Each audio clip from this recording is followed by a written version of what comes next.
Ahlan wa sahlan wa marhaban bikum. Ningependa kukaribisha tena katika kipindi chetu cha Sauti ya Darasani. Tumetoka katika methali ya leo, tunaingia katika ya leo ambapo tutakuwa tunajifunza mambo kadha wa kadha ya jinsi ya kujamiana na kuleta umoja katika jamii. Karibu tena katika Sauti ya Darasani.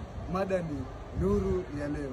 Katika nuru ya leo tunaangalia tuache kuwa na fikra potofu kuhusu wengine. Hivyo basi tunajiepusha na dhambi ambayo inajulikana kama dhana. Dhana ni kufikiria mtu mabaya. Inatakiwa ukisikia jambo ama ukiona jambo, usilione vile ambavyo umeliona. Kaa chini, fikiria kwa kina. Je, mtu huyo amefanya hivi kwa nini?